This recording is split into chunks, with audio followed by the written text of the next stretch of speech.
What is up, everybody, and welcome back to the Rewind here. Hold up. On the award winning Wayward World podcast, I'm an award winning podcast host, Sid Althamali.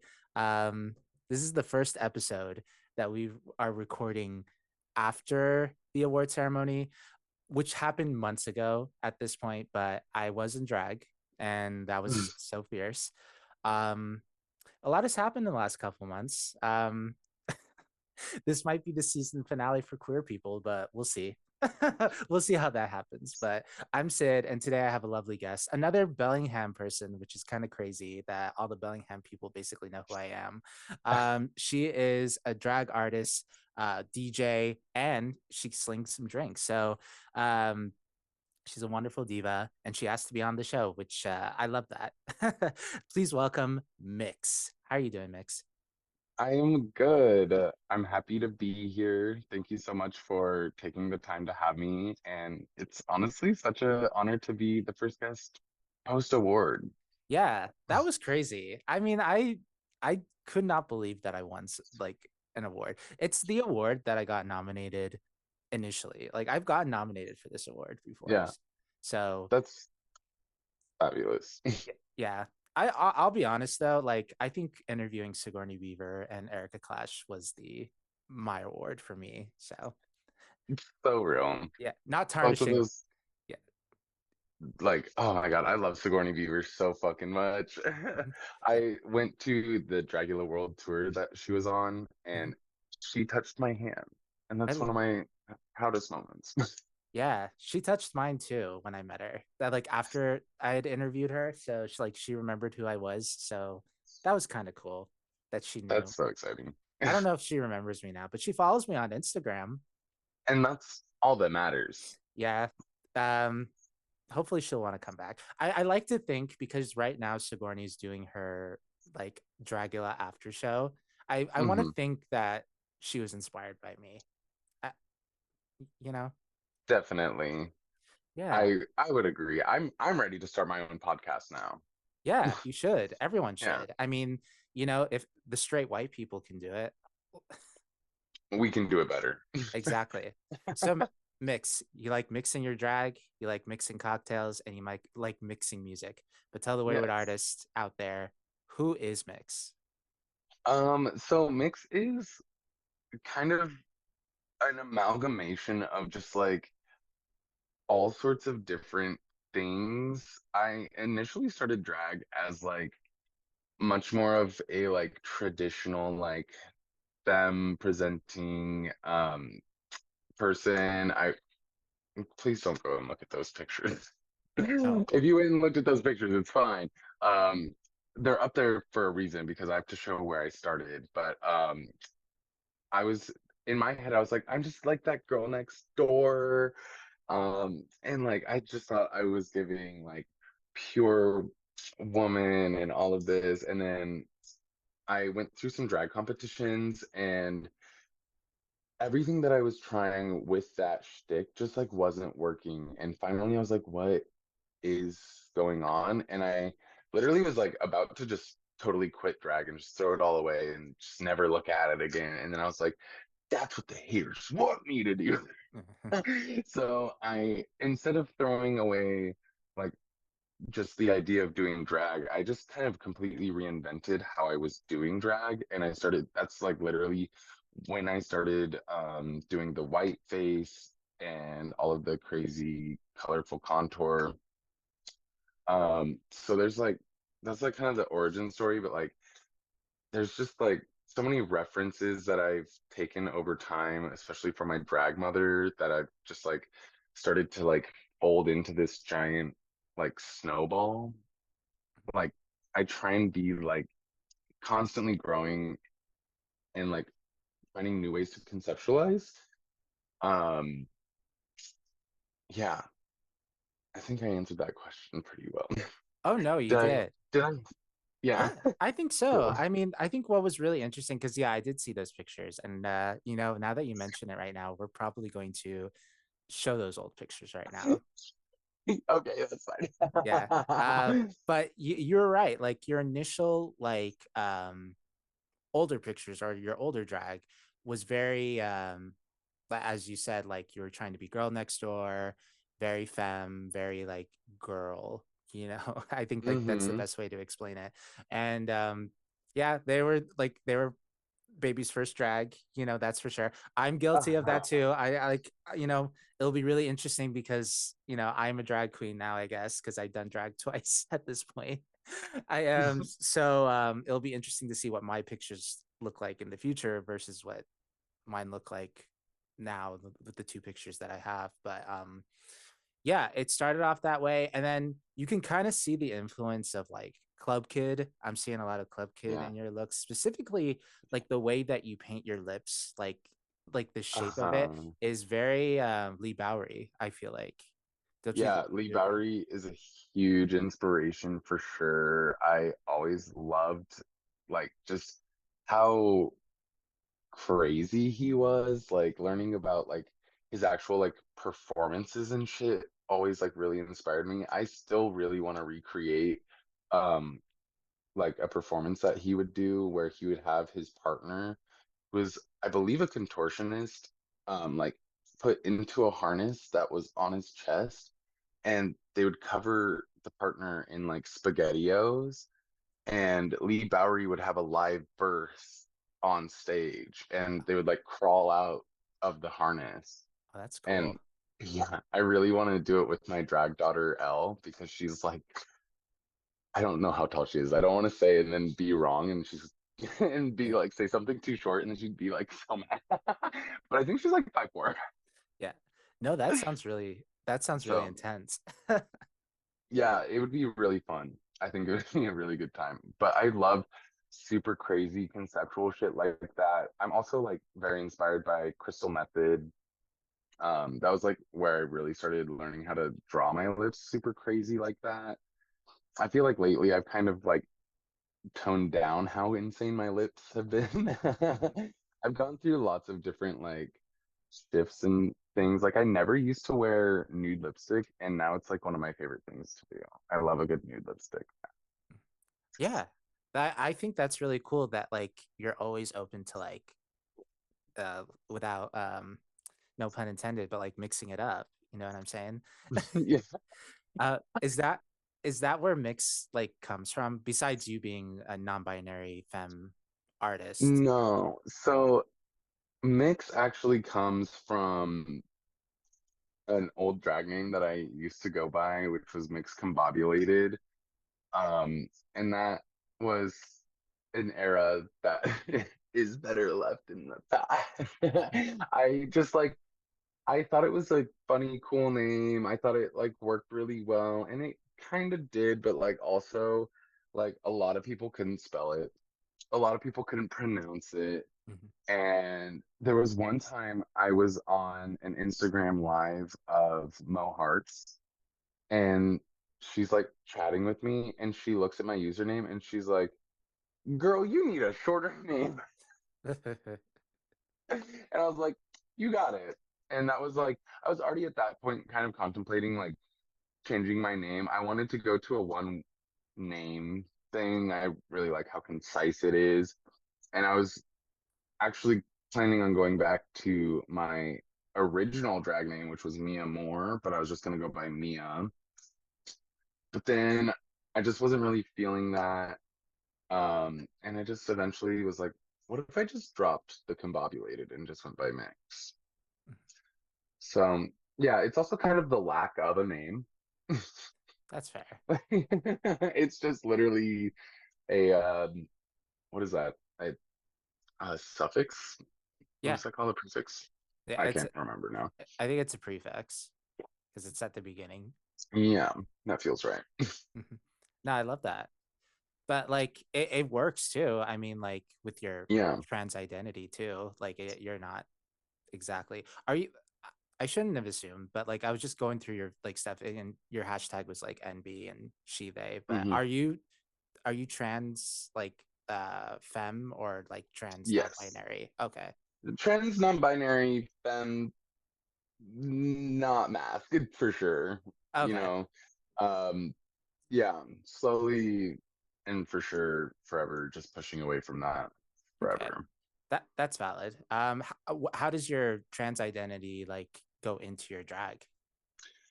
My drag is what informed me of my trans identity. Oh. I like never really thought about it that much. And then like I started doing drag a lot and I realized how much I really liked being called she and her and like, yes, girl. Like I loved all of that. And I was like, this is deeper than just like a I enjoy doing drag thing. Like, because I do, but like there's like another source of fulfillment that's happening here. And I really started to analyze that. And I was like, yeah, I think I like that because it feels true. And then like I started like thinking back over my like childhood and shit, and I was like, dog, I've been screaming this shit for so long, and I just haven't been listening to myself. So yeah, really like the drag is what informed it. And like I think that's true for quite a few drag artists, like who end up like who do drag like at a pretty young age. Like I feel like that's where they can like definitely find it as far as their trans identity. Oh yeah, that's how I found it. I mean, the moment I put on like the wig and everything like that and like the hip pads and the makeup and everything, I was just like, this feels right in a different way. You know what I mean? Mm-hmm. Like this doesn't feel like it's not just comfortable. It was actually uncomfortable. Like Oh, physically, like yeah, because the wig was like if you've ever seen those pictures, like the wig was like a lot and like I just felt very claustrophobic and all of that. But yeah. then like people would compliment it and then I would feel fierce and I'm just like this Mm-hmm. is this is doing something to me on so many different levels. Like yeah, I'm like overheating in this wig, but everybody loves how I look and I love all this attention and I love being called she. Um, I love, yeah, like it really made me comfortable with like my gender identity too. So I'm non-binary, they, them. With trying to lean into the femme more nowadays, but Mm-hmm. like mostly present mask. But yeah, drag informed that for me. And I that's what I love so much about drag. It's because it really is you're exaggerating all these parts of your body that you normally wouldn't exaggerate and like you're just learning so much about yourself and I think that's so cool. Yeah. Yeah. And like I've even gone through like journeys of like padding and not padding. Um, like when I first started drag, I didn't pad at all. And I would wear like a breastplate of sorts, which like I don't know what I was thinking with that. Like I wish I would have also been hip padding because then it just like all would have made way more sense. But I was just kind of a very socially awkward and like fairly ignorant like baby drag artist, and so like I wasn't really sure like who to ask how to like help me make hip pads because I was very intimidated by a lot of the people that I was around. But eventually I did start padding and I really liked it, but my feet fucking hurt from all the layers of the tights, and I was just like, honestly, fuck it. That's um, that is so true. The first time I yeah, did it at the award ceremony, I wore heels and like it was awful on so many different levels because like yeah, they were sickening. I beaded my entire heel that I bought, like hand beaded, hand gorgeous. stoned, which was it was very gorgeous actually. But the problem was like yeah, they hurt to walk in, but the meeting area they had like this cocktail like pre-party thing for us. It was outside on grass, and I didn't like even think about how awful that was going to be. And every time my heels sunk in, I wanted to die. Hmm. I was just like, ugh, beauty is pain. Hmm. It really is. Yeah, I hate having to walk through anything other than a solid surface. Like even walking on asphalt, I'm like, what the fuck is this? Mhm. Like, no, ma'am. This is a sprained ankle waiting to happen.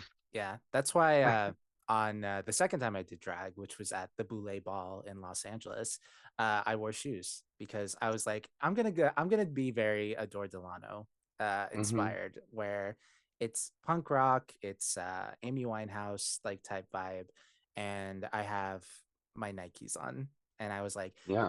this was the right choice because I got blackout drunk. Actually, I have a really funny story to tell on my show.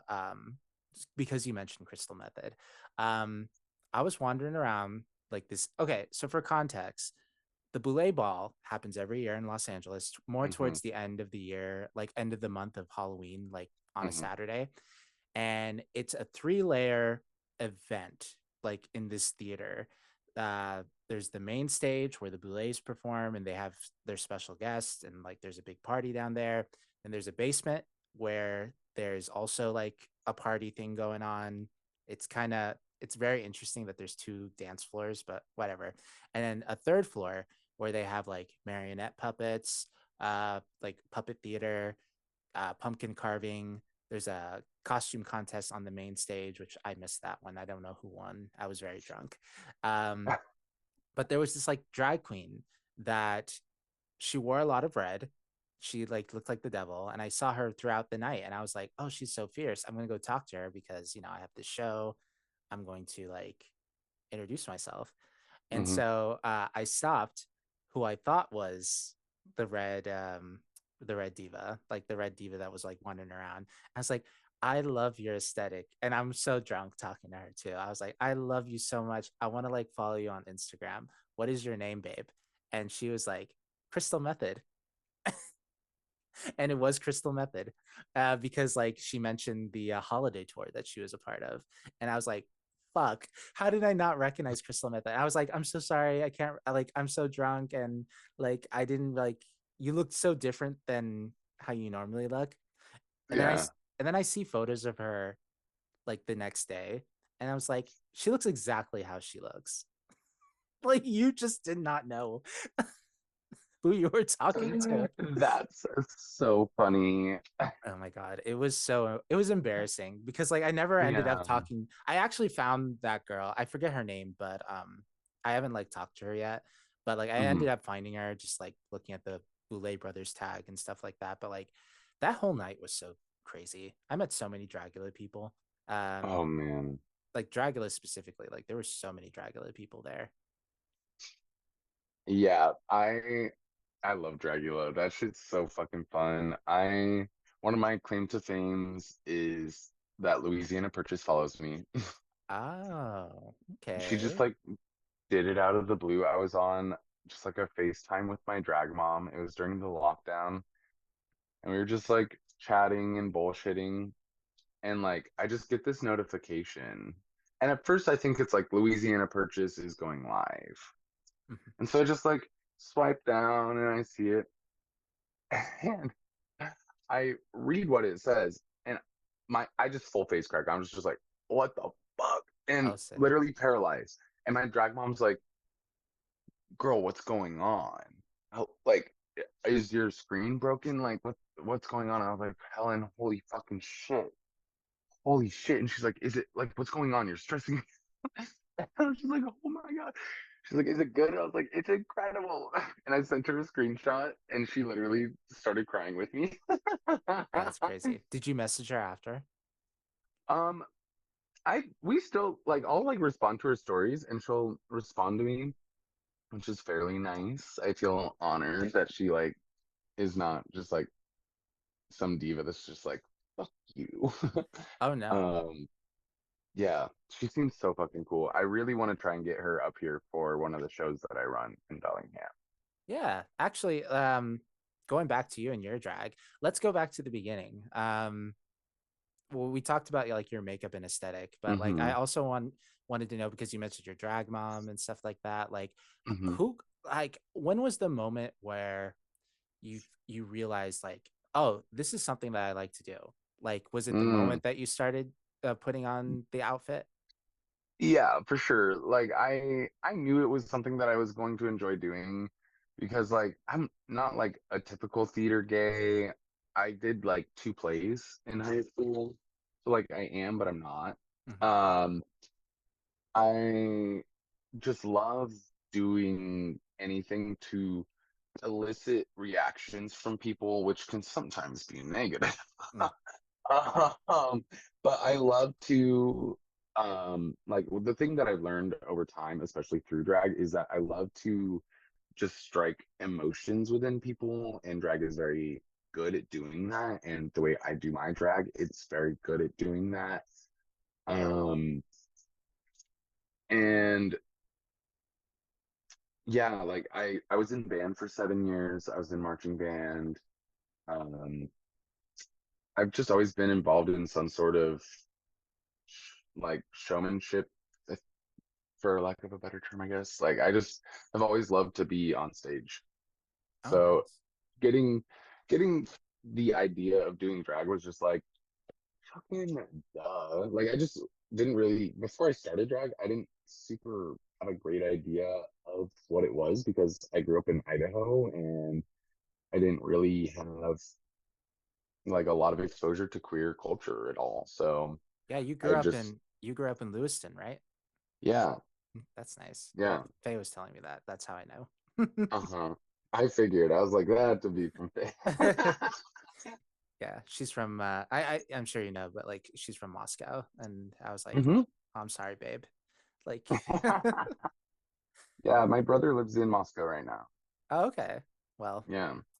yeah, Idaho. Mhm. Yeah, I mean I grew up for the most part in Lewiston. I was there from fourth grade till a little bit after my senior year. But I was born in Spokane. Oh, okay. Yes, absolutely. Sacred Heart Medical Center, baby. Love. That's I Yeah. don't work at Sacred Heart, but I have to deal with them a lot. Oh, I I don't know. I haven't been to Spokane in a long time, but the last time I was at Sacred Heart was because I was falsely diagnosed with pulmonary hypertension when I was 17. Oh, that's it. How does that happen? Um, so I went in for a sports physical before my cross country season, and like on the little chart, they're like, when you're exercising, do you experience any of these symptoms? And one of them was chest pain, and I did because like every time that I would run for like a long distance, I would get like this like just kind of like pain just like next to my heart. Like not like it definitely wasn't my heart. Like I could tell it wasn't that. But like I just had this weird pain. And so I answered the question honestly because I'm at a fucking doctor's office, right? Mhm. And so then the person giving me the physical is like, all right, we got to run a bunch of tests and all this stuff. So they give me an EKG, and then that came back totally normal. But then the doctor was like, I just don't feel comfortable like sending you out of here without scheduling you for an echocardiogram. And I was like, fuck, dude, I don't know what any of this shit means. I'm fucking 17. My mom was like, this feels ridiculous, blah, blah, blah. And I was like, I mean, frankly, I feel happy to get looked at because I do experience chest pain when I'm Mhm. running. So we go into the hospital in Lewiston and they gave me the wrong type of echocardiogram because they were treating me as an adult instead of a child. And so, like, the angles of the pictures that they were taking or something like that made it appear as though I had pulmonary hypertension. So then I wasn't allowed to do sports for a second. And my mom was like, we need to get a second opinion because this feels crazy. I was like, pulmonary hypertension in a 17-year-old who is very active and like had like I ate well, like was playing outside all the time, had always been very active. So like I was like, this feels crazy, right? So we went up to Sacred Heart to go to a pediatric cardiologist, and he literally like we get into his office and he puts his stethoscope on me, and just like within a few seconds, he's like, "This kid does not have pulmonary hypertension." Oh, that's crazy. He still scheduled another echo, and that literally came back flawless. And he was like, "Yeah, that doctor was fucking dumb." That's crazy. Like, oh Yeah. man. Yeah, and your mom was probably like stressed as hell because like these are bills. Oh, yeah. But like also because they scheduled the wrong type of um procedure for us, we were like entitled to like sue them Oh, did you? or something. Yeah, I think we did, or like we threatened to, and then they dropped our bill or something like that. I know we did not pay our medical bill, Okay. No, I would have or at asked for least, money. I would have asked for yeah, cash. bitch. St. Joseph Hospital in Lewiston, that's about to be Mix's regional hospital, bitch. And we're Exactly. gonna be giving cunt operations to everybody.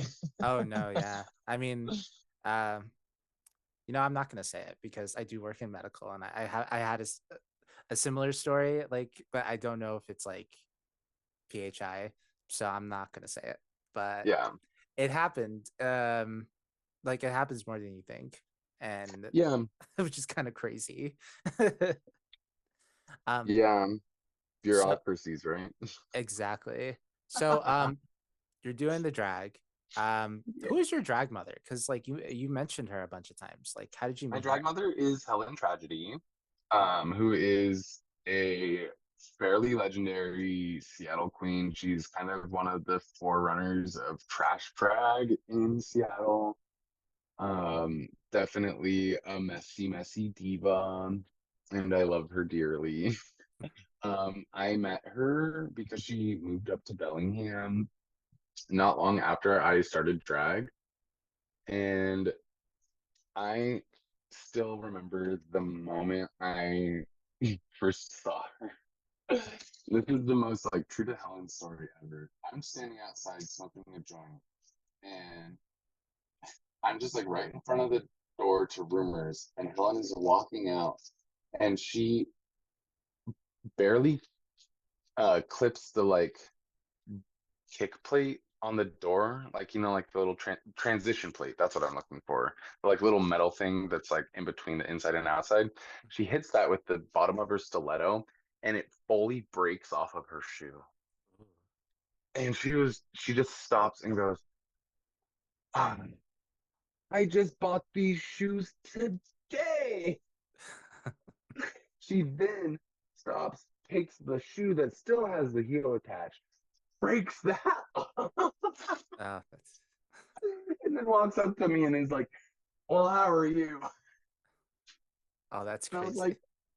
like, "Are you Helen Tragedy?" And she was like, "How'd you know?"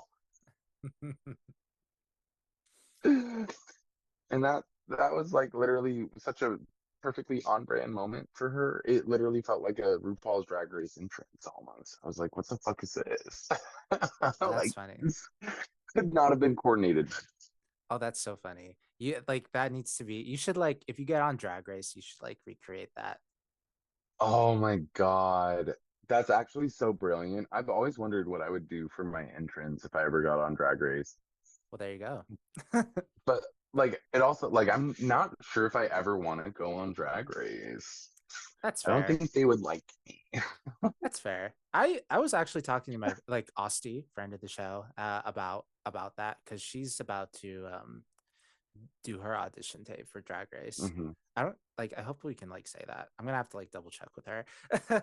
I think it's fine. I don't like. She's not actually on the show or anything, but Yeah. um, like we were talking about it, and I was like, I feel like I'm more of a Dragula person. I think I can. I think I'd fit in there. Would you say? Would you I think that about your drag too? yeah, I think I would fit in Dragula a lot more.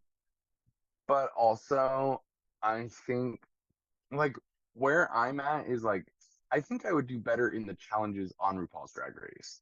But I think the way Drag Race runs is not conducive to the way that I do my drag. Whereas the way that Dragula runs is conducive to the way that I do my drag. I just like I get really intimidated by that show. Like the level of artistry that these fuckers bring is so crazy. And like I'm like, how am I ever gonna catch up to you? Mhm. I feel like I'm constantly on delay sometimes, which is like really crazy. And I just have to keep ignoring that thought and like beating that thought up. What do you mean by that exactly? Like expound on that. So I feel so I started drag when I was like 22, and like So me and Aquaria are the same age. Oh, how old are you? She I just turned 28. Okay.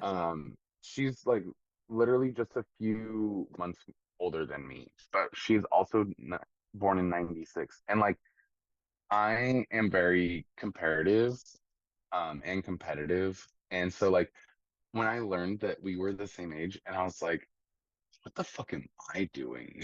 Like, you know what I mean? Like she's but then like also she's been doing drag since she was like 15 or 16.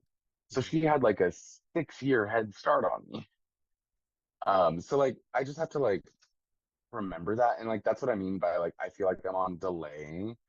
Like realistically, I'm actually doing I've been doing drag for a lot shorter time than a lot of people that are where I'm at.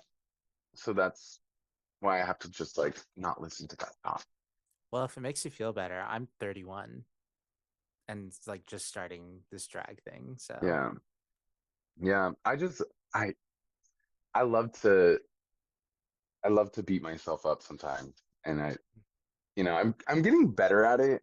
I'm getting better at like recognizing the thoughts that are like little insidious bastards and just being like, girl, what the fuck was that? that's good. um, yeah, love having a little sit down talk with myself every once in a while and being like, you're actually really cool. Oh, exactly. And that would help more in therapy too, once you get that therapist. Literally, Hmm. literally, I need to get Apple Care. Exactly. I don't know. Therapy is like it's not for everybody, but it's helped me a lot. And I'm also actually the last episode I recorded with Bijou Bentley, that was the last episode that I had made before I went on medication for my like mental illness stuff. And it's Hell helped me yeah. a lot. Hell Um, yeah. I can't cry like I used to. Yeah. Like as hard as I tried, and like I can't have like a cry session, even though I really wanted Hmm. to, which kind of sucks because I do like crying actually, which is kind of I weird. love a good cry. Oh, Mhm. It's like just let it as all a out. water sign. Yeah. Let me just fucking sob for a minute and I will be so much better. As Natasha Bernstein or whatever her last name is, as she said, uh, release your inhibitions, feel the rain on your skin. That's Natasha Bedingfield. Benningfield. That's her last. I don't know. I know her name is Natasha. And that's all you need to know. Exactly. That's the only good song that she's ever made. That and she also made a song called what was it? I want to have your babies. I want to have your babies. It's serious like crazy. Is that I don't know that song. yeah? Doesn't That's she also have these words? reuse words. These words like these words is fine. Oh I love you, I love you, I love you, I love you, I love you. oh Isn't that I Natasha Bedingfield? I don't know. I can't remember. I literally just played a remix of that song last night, That's but fair. I'm not the biggest Natasha Benningsfield fan, as you can tell. I didn't know that's her fair. last name. Um, Going back to your drag, who else inspires you? Like, who else inspires your drag? Like, what are you inspired by right now? Especially like now that we're gonna be in some interesting historic Hmm. times coming up. Like, where are you seeing yourself as a drag queen like during that time coming up real soon, 3 months from now? I feel like I'm gonna be even more of an asshole, Mhm. and I love being confrontational to like a degree. I also sometimes I'm like, get me the fuck out of here.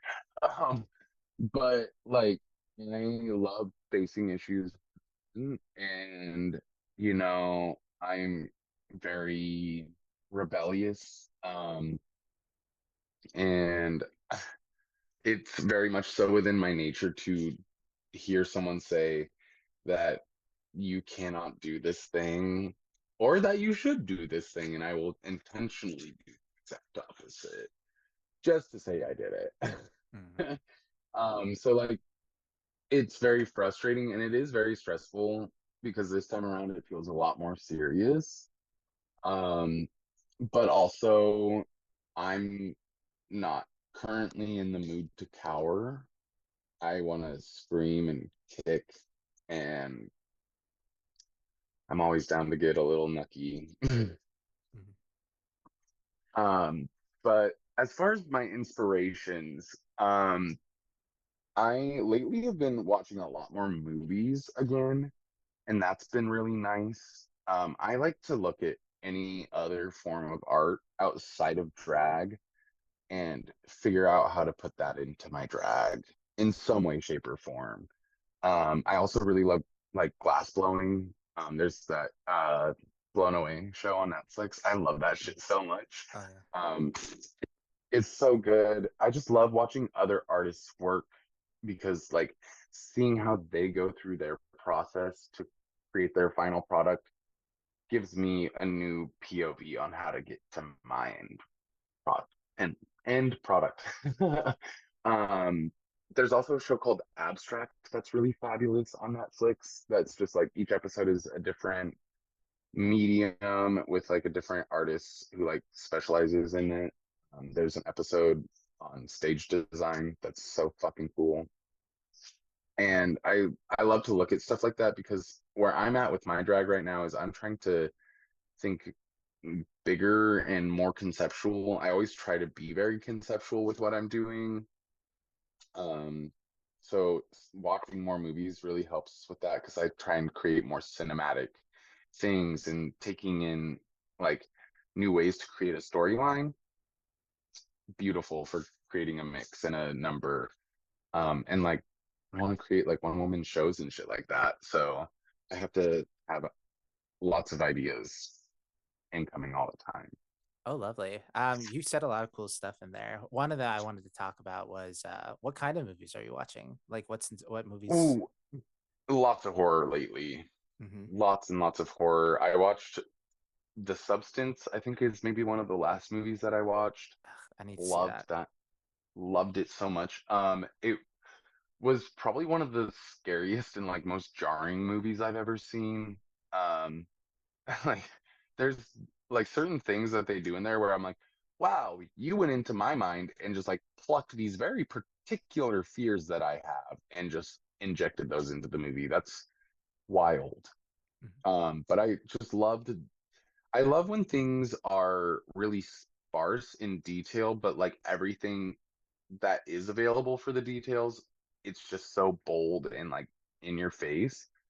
Um, like it kind of creates like the ability for your mind to like abstract on it and then like you get to have like a little fanfic about what else is going on because like you really only see like I think like three or four characters in The Substance. There's not a lot of people in it, which makes it so much more interesting because you're solely focused on these main characters. um what else I watched all of the Terrifier movies. Ah. Those are so fucking good. Really liked Terrifier 3. Um, I watched that in theaters. Um, what else have I been watching? Oh, I watched Pearl. Loved that. Mm-hmm. That's a good one. Yeah, loved the like cinematography of it all. The colors were so vivid and just brilliant. And Pearl is so fucking crazy. Yeah. Like she is one crazy bitch. No, I love that. I I saw Terrifier 3 in theaters and I thought it was really good too. I I think I like the thing with Terrifier for me. I think I like Art the Clown, just like Yeah, him in general, you know. yeah. The one thing that like kind of got me during Terrifier was I can't remember her name, but she was the one in the first movie, the one with the mangled face. Mm-hmm. Yeah, I forgot her name, but I can't remember. yeah, well, the glass up the pussy.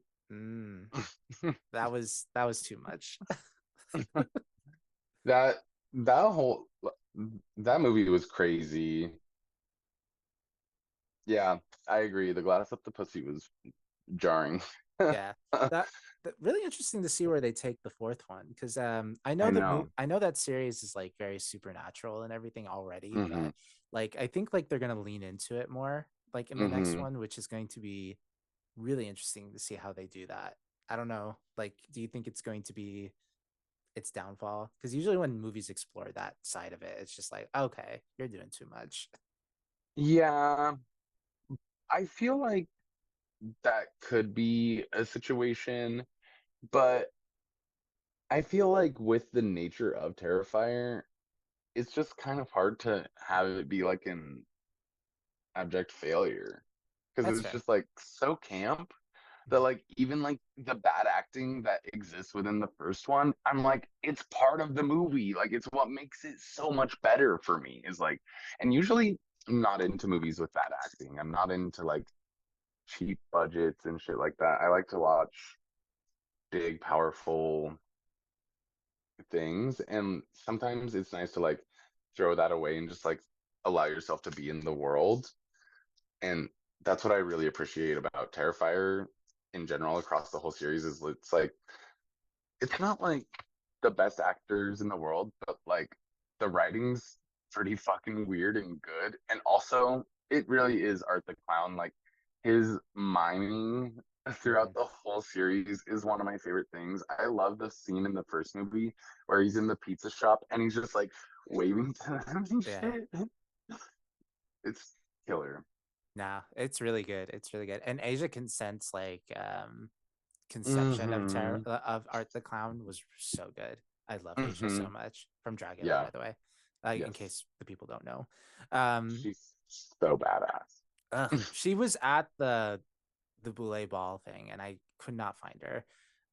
She was wandering around. Her and Gray Matter were there, and Oh, I posted like on my close friends, which I think I'll add you on there. I don't want to add like my the drag people that follow me on there because I like to think like this is where I can have like a mental breakdown, and hmm. the public one is more we're gonna be professional, you know. Yeah. Um, but I wrote like I want to fuck Gray Matter, although Oh, like he's although I think he's absolutely a top. oh, I don't, I honestly, I feel like he's a side. Really, I think I I feel like get that. he gives pretty big side energy, and that's so fierce. I love that. I would just want to kiss him, Mhm. honestly. I want If to. he wants to do more than that, I'll allow it. He has to wear the goblin thing too. If he wears the goblin outfit, If he if he tops me, it has to be with the Easter Bunny costume. mhm, I need the carrot dick. exactly. Yeah, I love that. Going back to you, you talked about like how you're confrontational when it comes to like bullshit and stuff like that. Yeah, Talk about like what happened earlier this year, like because yeah, I think like I got a lot. All of the context came from you, obviously, but yeah, I don't think I really pieced everything together. Do you want to like talk about like what yeah, happened? yeah. I for sure because I definitely was fairly and like I am pretty cryptic sometimes. Hmm. Like as a Scorpio, it's just kind of my nature. Um, and I don't like to give away too much all the time because I like, especially the more that I've grown into being a drag artist and being like somewhat of a public figure, I've really tried to have a pretty healthy divide between Ember's life and Mix's life, although they run very, very hand in hand. um, but yeah, so what happened was I was just walking back to my car after getting some food, and I was alone. And honestly, like I didn't even see this dude at first. Um, so I'm just like not paying attention. I'm almost to my car, and I just hear this dude start yelling at me. And I kind of turn around because at first I didn't think he was yelling at me. I was like, me? And he like starts just like being very insulting, hurling out pejoratives, um, saying really fucking nasty things, telling me to go suck dick, calling me a slut. Um, and so I get up in his face and I'm like, you need to stop. I don't like this at all. And I find this quite rude. I'm sure it was not in those exact words. But I definitely was like, stop. Mhm. Mhm. So, and he's got a friend with him too. And so I was just like shut the fuck up, and I just go back on my merry way because I just want to go home. And then he starts up again.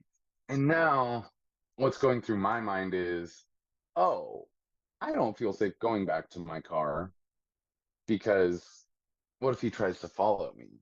And also, what if he tries to kick my ass before I even get to my car? And so I get back in his face and I'm like, motherfucker, you need to stop this right now. Mm. And he says one more thing. I don't even remember what it was, but he says one more smart ass thing. And I just fucking started punching him in the fucking head. Um, and he ran away. I chased him. And then as I was chasing him down, um, I like tripped and fell, and a cop was driving past like right then, and the cop gets out and is like, "What's going on?" I'm also in drag while this is happening. I don't know if I mentioned that, but that is also a pretty solid factor in why I'm getting hate crimed.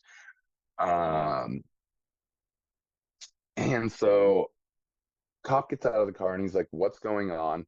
I'm fucking mad, as one would expect. And I'm trying to explain to the cop what's going on. The cop is tone policing me, telling me that I need to calm down, but also at the same time is like forcing me to explain what's going on. And I'm like, I'm trying to tell you, let me tell you. And he's like, but you need to calm down. And I'm like, I can't fucking calm down, dude. I was just in a fight. Like, hello. And so he would not listened to me, didn't really like what I was saying, went over and talked to the asshole, and whatever they ascertained from the conversations that they had between both of us, they decided that I had ulterior motives for beating this guy up and that it wasn't at all related to him being an asshole. Um, so I got cited with fourth degree assault, and then I got a lawyer, and um, basically I gathered a large group of people to show up at my arraignment hearing, and there was, I think, well over 60 people that ended up showing up in total. um we literally filled the fucking courtroom, which like made a huge impression. The judge that was on my case was like, I mean, it's just like an arraignment hearing, but like she was being like very nice, and I was like, this feels like a good sign. The bailiff was like complimenting me, which I was like, why am I getting compliments on how I look in court? This is crazy. But like all of those things felt like really good omens. And also, literally having an entire room of people there to support me was just like insane and very comforting. I'm so thankful for that because it just felt like surreal. It was like a very much so a movie moment. um, so like the judge like excuses us, and like I stand up, and as I stand up and like turn around, everybody else except for like maybe four people stood up, and we all walked out of the courtroom together, and it was just so powerful. And then not long after that, about an hour after my hearing, the prosecutor assigned to my case called my lawyer, and we made a deal where I'm just doing some community service, and it was literally 16 hours of community service. I finished it within 4 days of like starting my community service, and yeah, it's all done and gone because I didn't do anything. um, I was just defending myself, and yeah, I I don't know. It was very crazy. I would do it again for sure Yeah. if I had to. Yeah. First of all, a cab, absolutely, Bam. 100%. Like that cop really fucked. Well, besides like that guy, like that cop was like who fucked your life, I think. Yeah. Like that's bullshit. But the way you described like the court scene, like yeah, it's very movie-esque. It almost feels like not saying it's obviously it was real, but like it doesn't feel real. It feels like you're talking about something out of a movie for sure. Like all these people showing up, because I remember seeing the post, because with Faye and everything, Yeah, all these people showing up in drag and like being queer and stuff like that. It literally feels yeah. like Academy Award winning, movie It was so moment. cool. Hmm. Yeah, it was like it was like Mix's army, and I was like, let's fucking go, bitches. Yeah, And like we all went out afterwards and like got some breakfast, which was really nice to just like hang out and like kind of have a human moment with like my friends and like yeah, it was crazy. The whole time I was like really confident that I wasn't gonna have to do anything more than like maybe some community service at the like I was like that's probably gonna be the worst thing. I don't even think I'm gonna get a fine because I didn't do anything. Like and I got a good lawyer. I actually met the lawyer. Ooh, actually I don't know if I should say that. I don't know if he likes that being talked about. But I do have like a prior relationship, and that really helped me with my comfortability in the case because that was one thing that I was very nervous about was finding a lawyer who like I didn't know, and then it's like now I have to work to get you on my side too, you know, which like that's not what a lawyer's job is. Like they should be on my side anyways, but like as a very paranoid person who just got done getting fucked over by the system, I was not about ready to throw all of my trust into some random person. And the fact that it was someone that I didn't know was so nice. yeah. It sounds like every step of the way you had somebody like in your corner, Hmm. which was Yeah, really nice. yeah, definitely.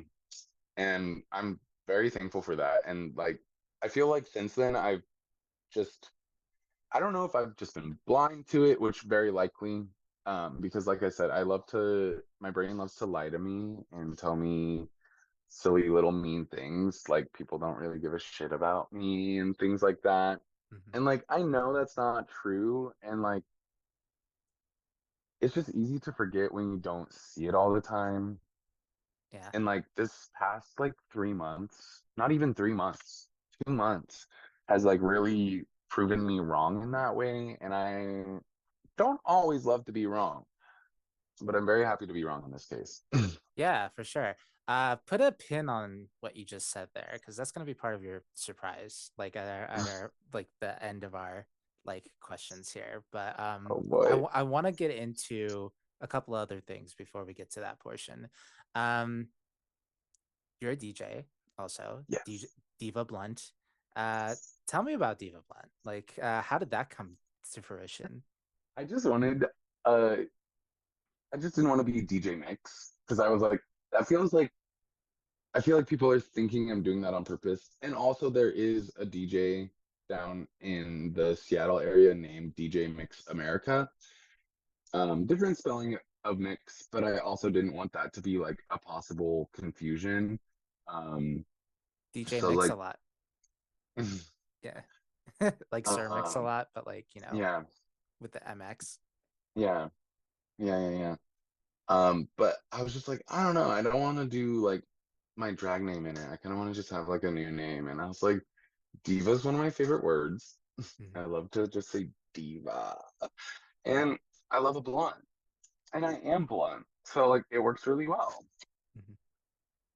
And yeah, I've been DJing with my best friend Ricky, um, aka DJ Spin Spacing, um, for gosh, like 3 years now. And yeah, we just party it up. We're just two girls on a Friday night in a DJ booth raging. Yeah. What what made you realize that you like DJing? It was just something that was offered to me as like an opportunity by the bar, and I was like, I've always wanted to kind of try it out. I did, like, it's totally not the same thing, but I did forever ago um, work as a radio DJ, and so I was like, I already know like how to create like playlists and like vibes. So like, and like I said, I've been in band, like I was in band from fifth grade all the way through my senior year. So music is like a very central part to who I am. And I think I have pretty fucking good taste in music. Um, so I was very happy to take that over. Also, prior to the takeover of um, mixation, which is what we call the DJ duo of mix and sensation. Love it. So there's like I have a ridiculous amount of monikers. Because I am Diva Blunt, but I also am part of mixation, um, which is very funny. Should probably change that name. Uh, Blunt but about blunt rotation. wait, Yeah. you're onto something here, Sid. Yeah. Uh, I like that Producer. a Yeah, lot. producer there. I like that. Mm-hmm. Um, but yeah, it was like there's not a lot of great DJing going on. Like it was a lot of the same, and it was a lot of just like old songs. And I was like, we want to hear new, fresh things in the club. And us having the opportunity to do that was really nice.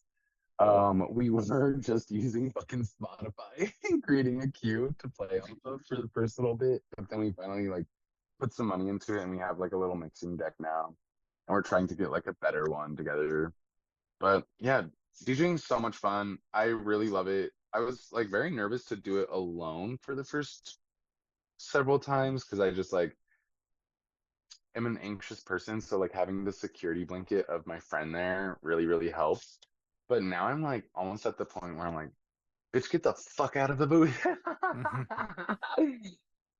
Like we have a lot of fun together for sure.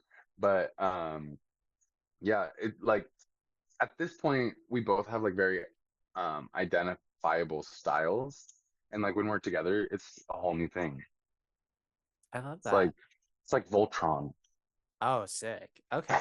Love that. Love that. Yeah. I know what Voltron is. I have never seen Voltron, but I see what Oh, Voltron's so cool. It's like Mighty Morphin Power Rangers. I like how they like can all conglomerate into like a giant robot, but they're Mhm. also powerful on their own. Yeah. Like yeah, I think that's the only context. Like it's very similar to Power Rangers, but it's not. I'm gonna hop off screen really quick. Oh, sure.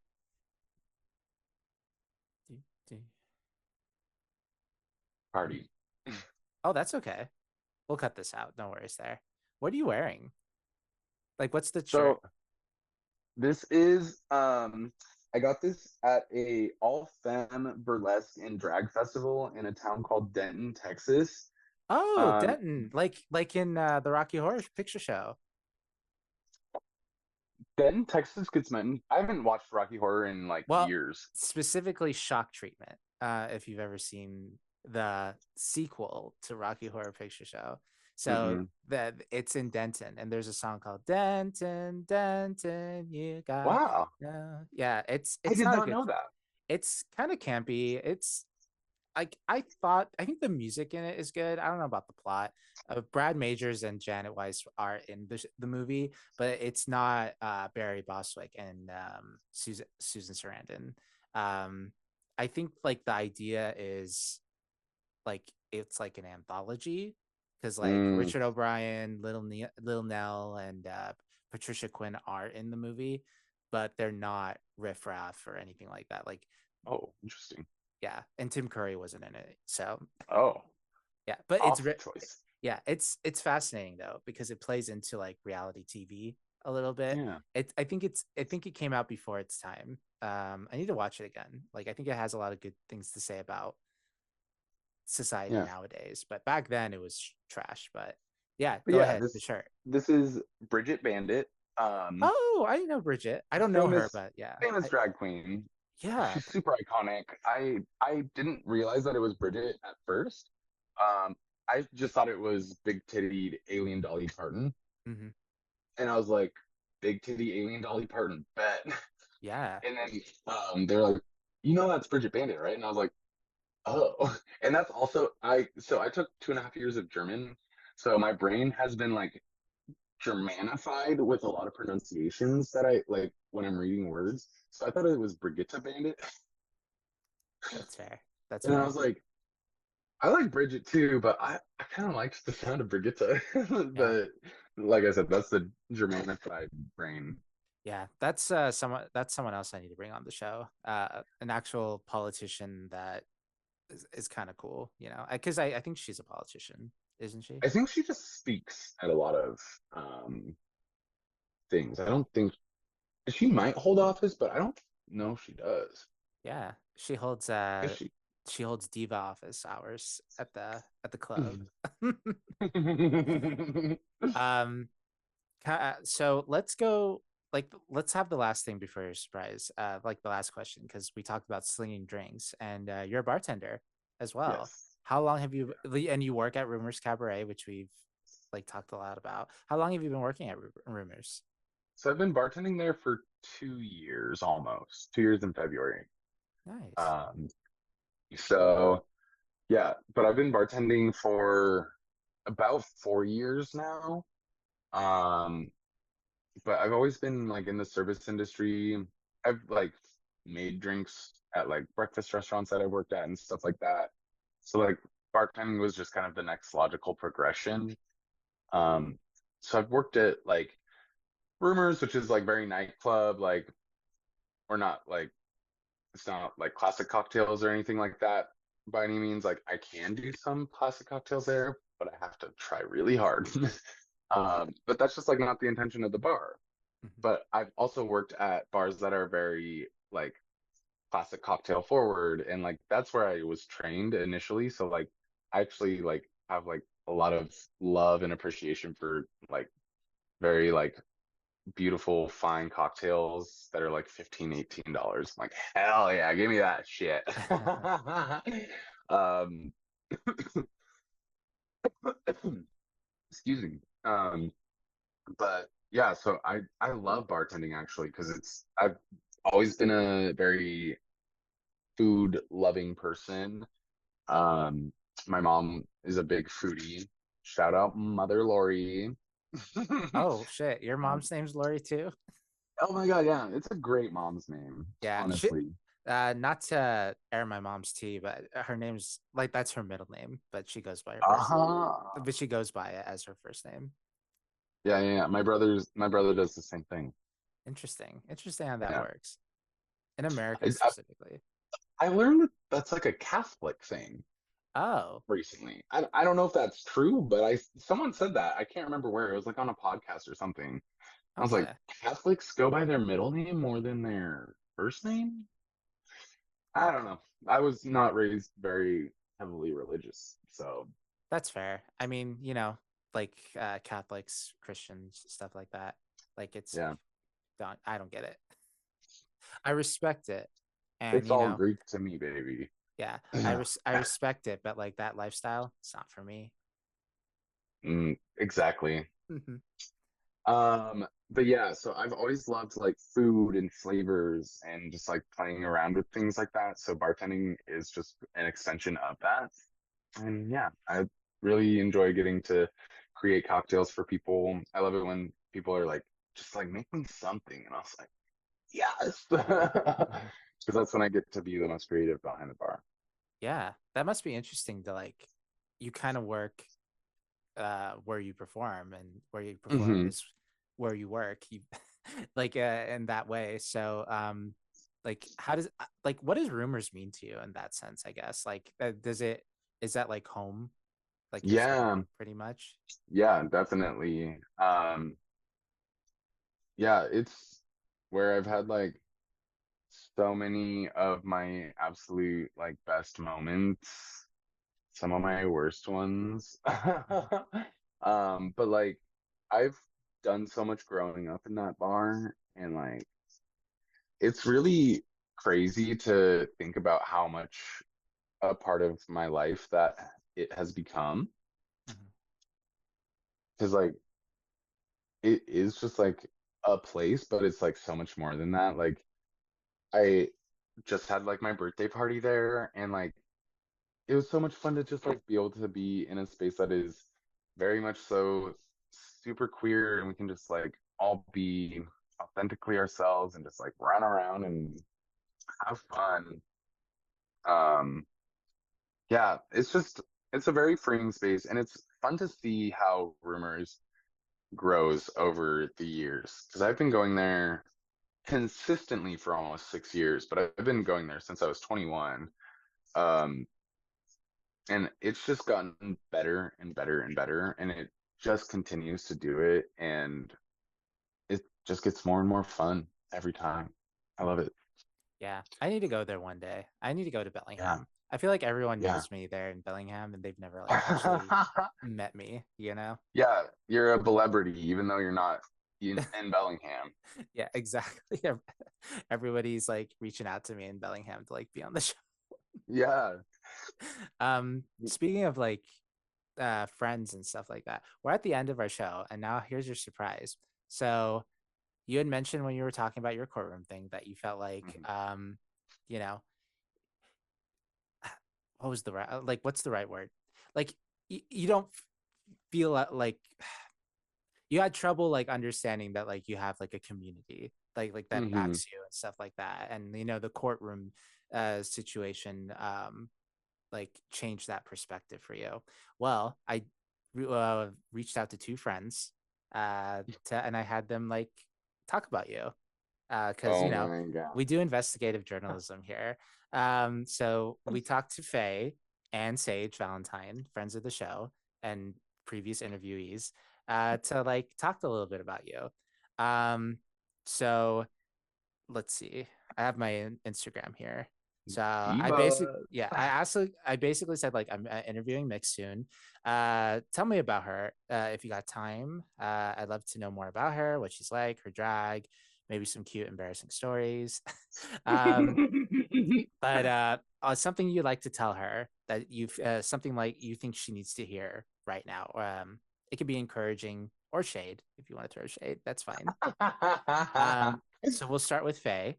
Um, uh, and basically, I'm just going to read off of like exactly what she said. So it's within the context of like talking to me, but she's talking about you. I'm so happy to hear you're doing so, which, you know, I was telling I'm doing well. She's from Idaho, Lewiston area. She's such a powerful and strong leader in the Bellingham community and would stand up for anyone facing hardships in the LGBTQ community. She also just had a birthday, so that's exciting. And something I would love to tell her is to never stop what she's doing. She's such a powerhouse, and people love what she does and would stand up, and she would stand up for her any day. So that was Faye. And then Sage, one thing I love about Sage is she's very detail. Like she's very like she's gonna go into it. Um, Mhm. so here's Sage's response about you. Oh my God, I love Mix. We all love Mix here in Bellingham. She's a pillar of our drag community here. She's a full time drag artist, but she's also a bartender at Rumors. Her drag can range from unhinged or dramatic emotional, but she always serves cunt no matter what.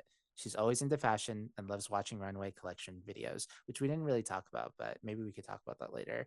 Um, Back in December of 2023, there was a brunch Mix used to host at Endgame, and it was me, Mix, and Faye. Literally, three people came to the first act, and no one was there for the second act. We ended up just performing for each other. Mix all around is a great person to be around. She's a chill stoner who will always make you laugh. She's really taught me to let loose and power through your fears and anxiety. And she shared an interview that you did along with other drag artists at WWU's 32nd annual drag show, which I think we talked about that with Dizzyphoria on their episode.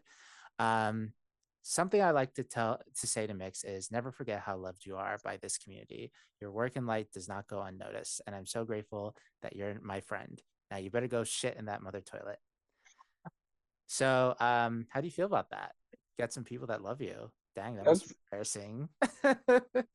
it's crazy, and like it's it's also like great. Like it's really what I've worked for. Like when I started drag, I literally was like, I'm going to be the fucking queen of the Pacific Northwest. These bitches will be at my throne kissing my feet, like type shit, you know? And like egotistical, yes. But also like that's the intention. And like it's great to hear how many people are inspired by what I do because that's the whole point. And it's just like drag's just fun at the end of the day. And I just it's crazy. I can't believe that it's lovely to hear. I don't know. Fully got me discombobulated out here. Yeah. Well, like, I feel like drag is just more than, putting on clothes, or like makeup Yeah, and stuff like that. It's really like it is about community.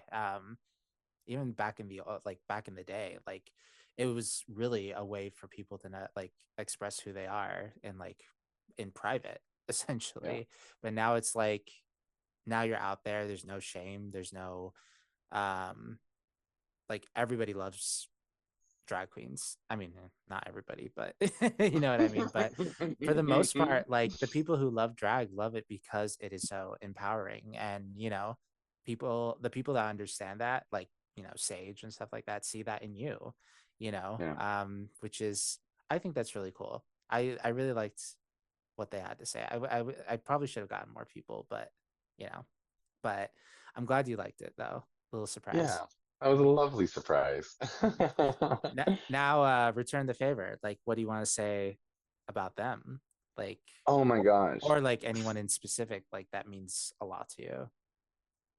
Sage is literally just one of my favorite people because she's just so pure and innocent, like in like so many ways. Like she just is just such a pure person, like just a literal ray of sunlight. And I love getting ready on Friday nights because she's usually one of the first people at the bar.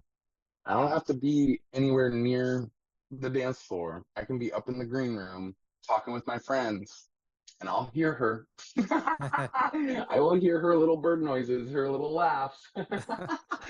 And it's just like, okay, Sage is here. And it's just, she's just such a loving person. I actually met her in 2020 on February 29th because I hosted one of my very first productions, and she was out here um, looking like touring Western Washington University. And so she was out here with her mom, and there happened to be an all ages drag show that she was able to go to. So I actually met her years ago, and we didn't like reconvene. Was that? Yeah, that was 2020. Yeah, sorry, brain just questioned itself for a second. Um, but she like we re-met like 2 years later, I think, and she was like, "Yeah, like I met you, blah blah blah," and I was like, "Are you sure?" And she pulls up this picture of me, and I was like, "Where the fuck did you get this picture of me?" And she's like, "I took this." I was like, it took me probably 2 minutes of staring at the screen to be like, "Oh, I know exactly what this is." Like it was so crazy, but it's so cool to like have her in the community again. And I remember telling her like, "Move out here, and I'll book you." And I stayed true to my word. Yeah. Um, but for Faye, like I literally have so much love and appreciation and adoration for her, just like as an artist and a person. But like, dog, like literally, I could not do like half the shit that I do without Faye now. I feel like she's become such a essential part of my life in like the way that I just love getting the chance to talk to her, even if it's just for a few seconds a day. But like she also, one thing that we haven't had the chance to talk about is like I opened for Monet when she was in town last year, Oh yeah. and Faye made my dress that I wore, and I literally could not have done that without her. And like she is just so badass and brilliant and compassionate, and I want to see her be shady. She always says that she has shady little thoughts, and I am always like ready to like hear it from her. And when she lets that shit loose, it's always so much fun because I love it when the nice ones are mean. Hmm. I love that. Yeah, but yeah, Faye is. We are Idaho sisters, and we're working on a concept for a potato worship number because we're both from Idaho. Uh, So yeah, she's just fun.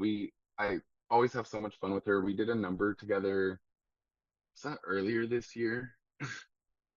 Where we were these like vampire witches who like murdered people.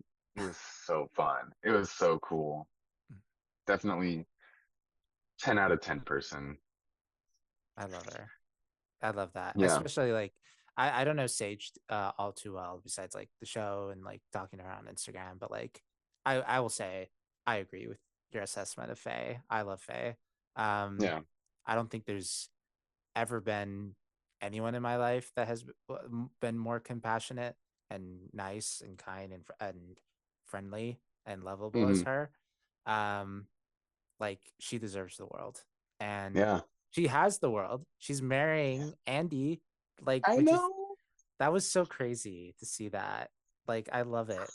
Um It's so cute. yeah, I'm just very happy that they're together. Like Yeah. they like and I love Andy so much. Yeah. Yeah, my little guy.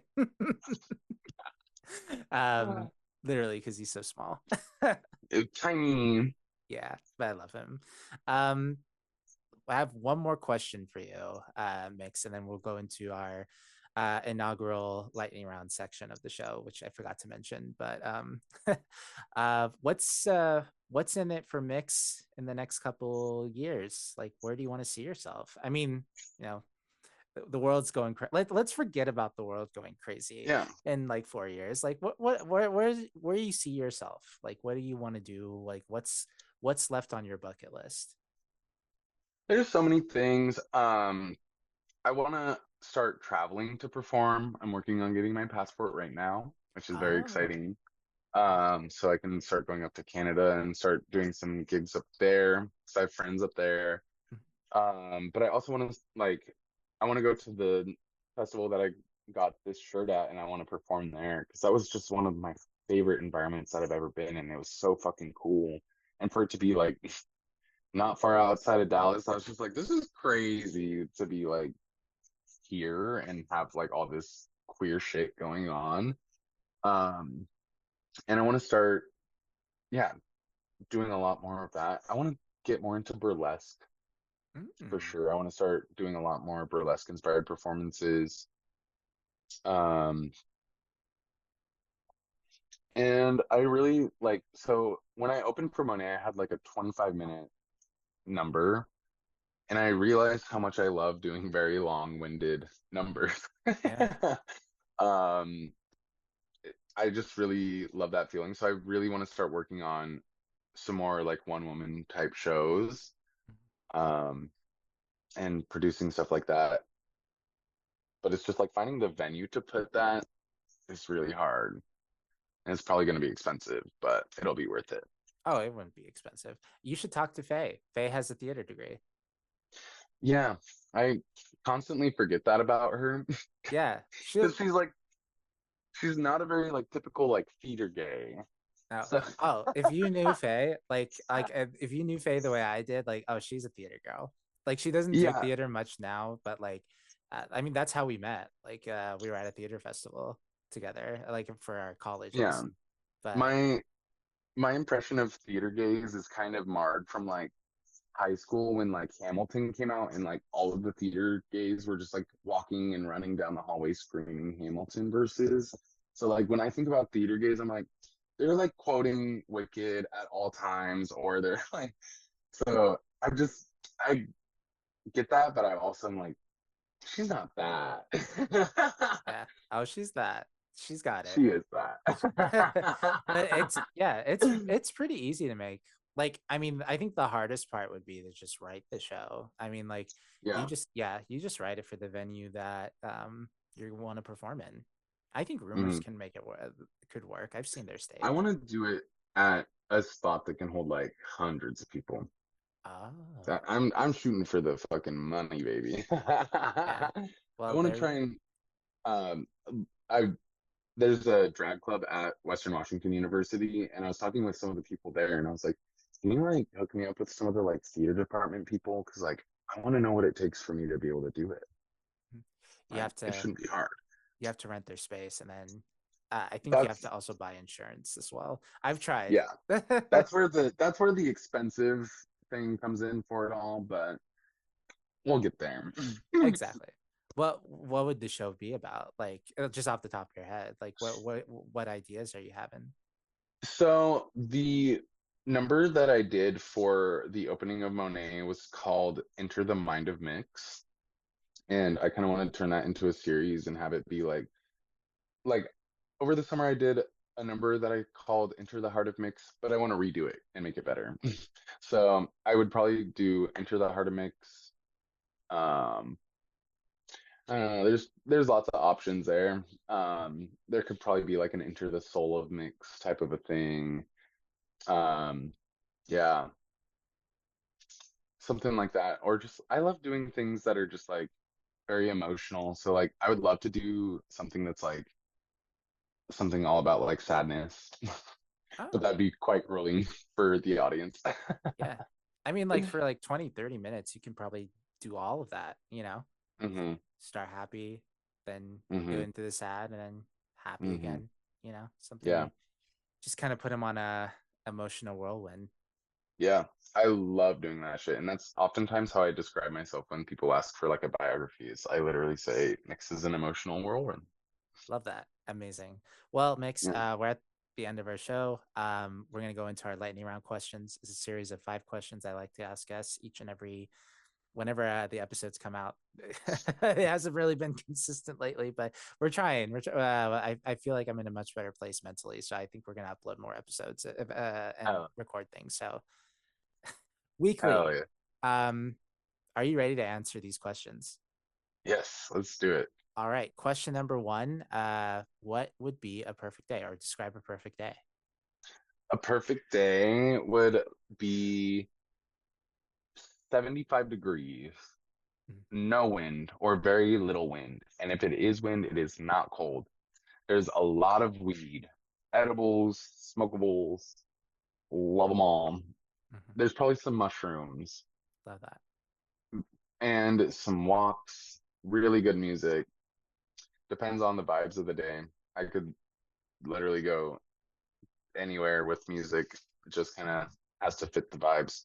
But yeah, probably go down to the beach for a second. Donuts, ice cream, burgers. Nice. Oh, Yeah. that sounds perfect. Especially the donuts, ice cream, burgers. Like hmm that's what I like too. Yeah. Where do you like getting your burgers from? I feel like Bellingham kind of lacks in burgers. There used to be a spot here that I loved, but they've gotten like really pricey and just like the quality's dropped pretty significantly. And I'm like, oh, so we're doing like the wrong type of thing. Right. Like I don't mind paying more for better quality, but that's not what's going on here. Um, there is a brewery here called Structures that I really enjoy their burgers. Mhm. Um, they also have a really good chicken sandwich, like a crispy chicken sandwich. Oh, that sounds good. Now I'm hungry. Uh-huh. It's like it's 4:30 right now, and as of recording, and I want to go out and eat right now. Yeah, no, I'm literally like thinking about what I'm about to eat as soon as this is done.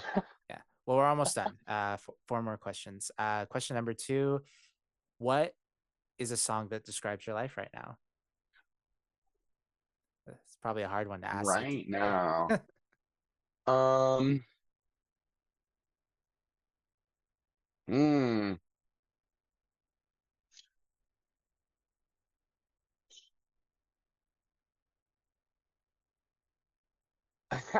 You really got me with this one. These types of questions are always so hard for me. Mhm. Um, what song perfectly describes my life right now? I'm gonna say I can't pick. This is so hard. Um, Cozy by Beyonce, Oh, yeah, that's a good song. Forever Bop. That whole album is so good. So happy I got to see that live. Ugh, don't even tell me that. Like It I was was, really good. yeah, I was there the day after the Renaissance tour in Seattle. Oh. Like I was there specifically because I wanted to see Willow Pill at Queer Bar. That was like, I think that's was the first time I ever been to Queer Bar.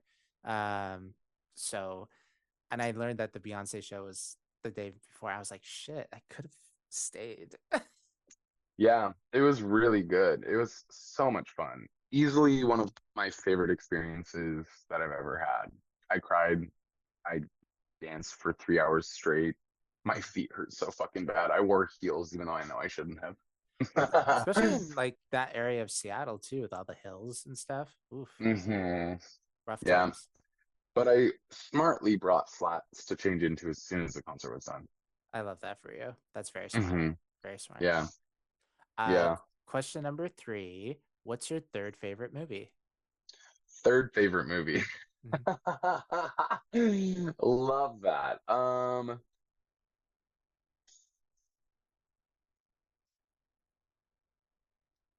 Hmm. Getting you with these questions. I know. Um, what? Okay. I'm having to like think about what my first and second favorite movies are. I would say probably just like right now, off the cuff, my favorite movie of all time is definitely The Dark Knight. Oh, Could watch Batman. that movie forever. Um, Watched that movie on LSD once. Best decision ever. Oh yeah. Um, Loved that experience. Um, Second favorite movie would maybe be Pulp Fiction. Third favorite movie.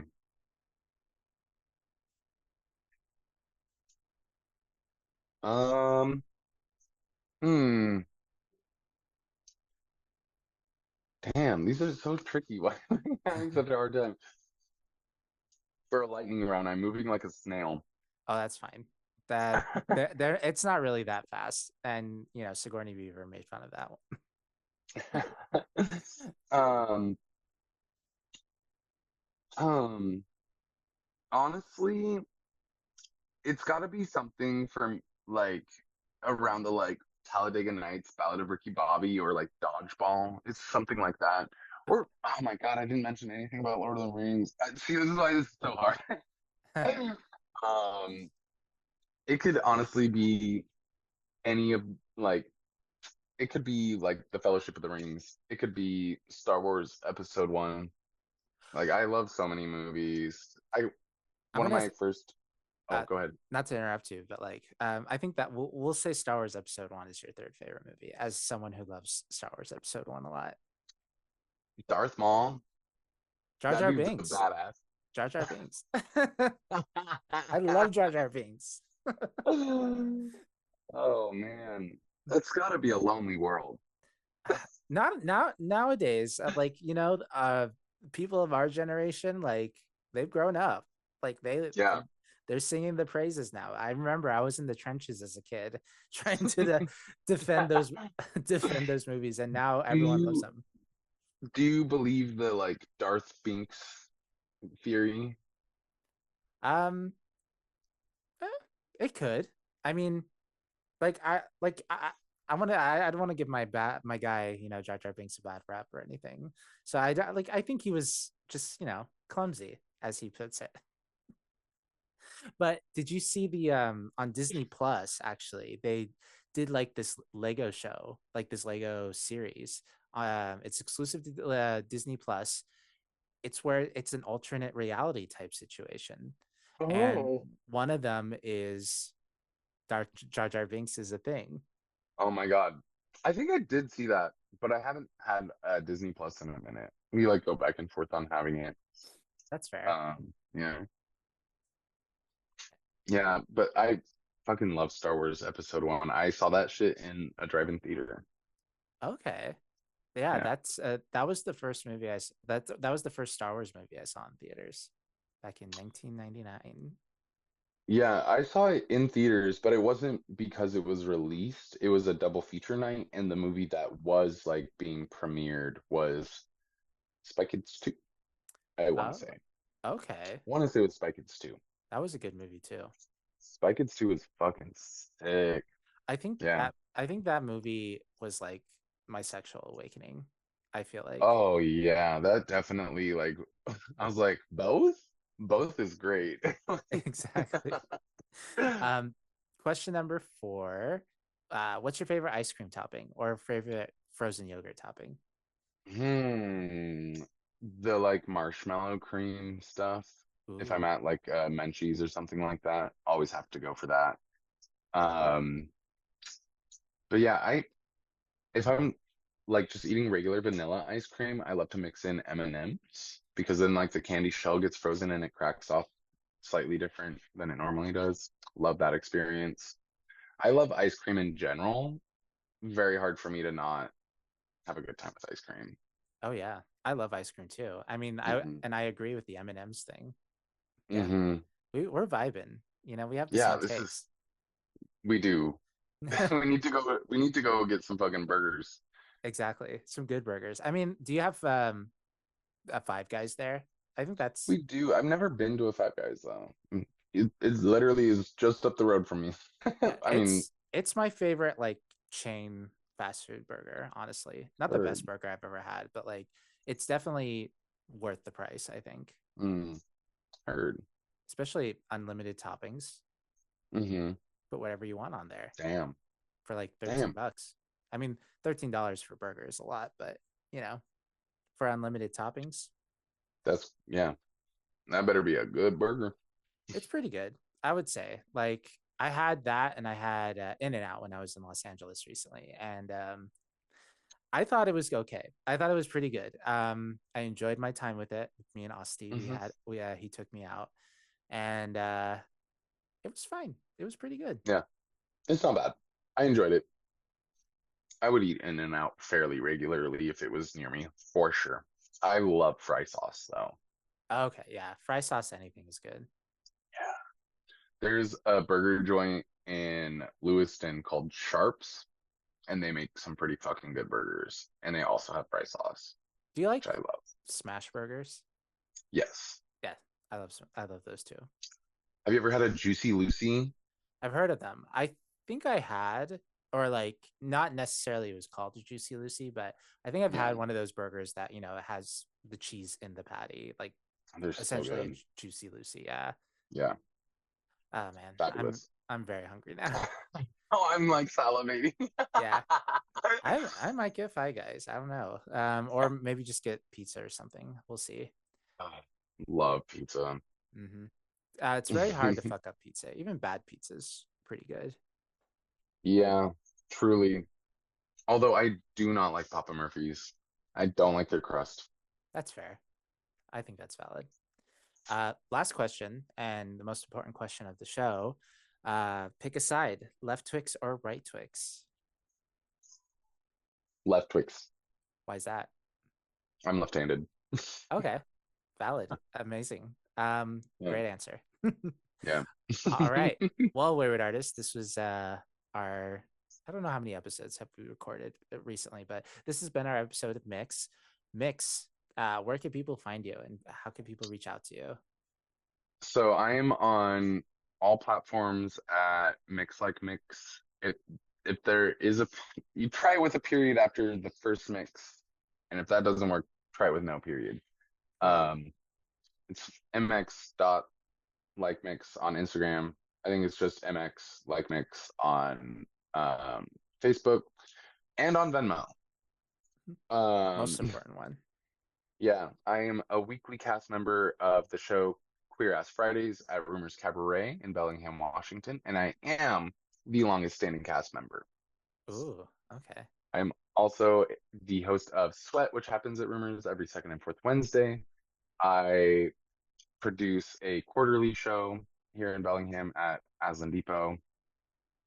And yeah. There's all sorts of fun stuff that I get to do here.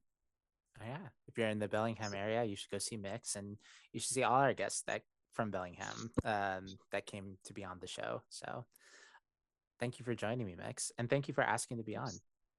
Thank you for having me. It was a pleasure. Absolutely. Wayward Artists, thank you for watching. We're going to be a little bit more consistent with these episodes now that I'm medicated in the legal sense. Well, I guess marijuana is legal here, but like not, it's not legal everywhere else. um, That's their problem. exactly, it's their problem. Legal in the sense that I'm have prescription medication that will adjust how I think, and it's been really helpful. So you'll get to see more episodes here real soon, and hopefully some bigger stars. Not saying that Mix isn't a big star, but like the Dragula girlies, maybe a RuPaul one Absolutely. here and there. Stay tuned for that. Absolutely. Get cornbread on here, please. Yeah. Oh, cornbread would be so amazing, but I Yeah. have a few ideas actually. We'll talk about that later. But Wayward Artists, without further ado, it's been real.